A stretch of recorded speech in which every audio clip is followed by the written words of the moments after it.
স্থানত আজিৰ দিনৰ 1টা বজাত নতুনকৈ বোৰ্ড কমিটি গঠন কৰিবলৈ এটা মিটিং আয়োজন কৰা হৈছিল। কিন্তু দুৰ্ভাগ্যজনক আজি এই 3 নম্বৰ খিংখিং কমিটি হলত আমাৰ কাকি মণ্ডলৰ সন্মানীয় আমাৰ বিনয় কলিতা ডাঙৰীয়াই আহি উপস্থিত নহ'ল।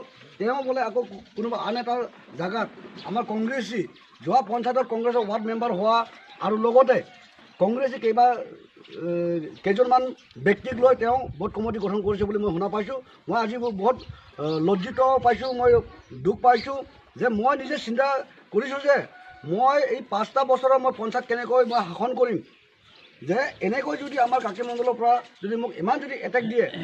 এই কেইদিনমান আগত আপোনাৰ স্কিম 10টা দিব, আপোনাৰ CO BDO আৰু DC মহোদয়ৰ নেতৃত্বত মাত্ৰ 10টা স্কিম দিব, তাৰে ভিতৰত কাকি মণ্ডল এটা দিব লাগে। মোৰ নিজৰ ৱাৰ্ডৰ পৰা মই স্কিম কাটি বেলেগ পানীজানত মই স্কিম দিবলগীয়া হৈছে। সেইকাৰণে মই দুখ লাগিছোঁ। আজি বৰ দুখৰ বিষয় যে মোৰ সভাপতি ডাঙৰ নহয়, মোৰ পাৰ্টিটো ডাঙৰ, মই পাৰ্টি কৰি ভাল পাওঁ। যত্নগত মই ভাৰতীয় জনতা পাৰ্টিৰ কাম কৰি আহিছোঁ, এতিয়াও কৰি আছোঁ। কিন্তু আজি যিটো ঘটনাটো হৈছে বোৰ্ড কমিটি গঠন কৰা, এই ঘটনাটো মই মানে নিন্দনীয় বুলি মই ভাবিছোঁ। ধন্যবাদ।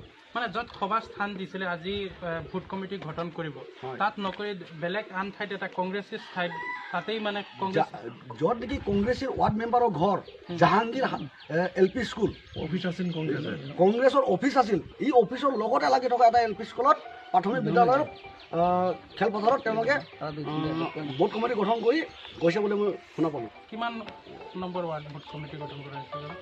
আমাৰ ভোট কমিটি 196 এটা আছে, আপোনাৰ পানীজানৰ এটা আছিলে 181 আৰু এটা আছিলে আপোনাৰ 194।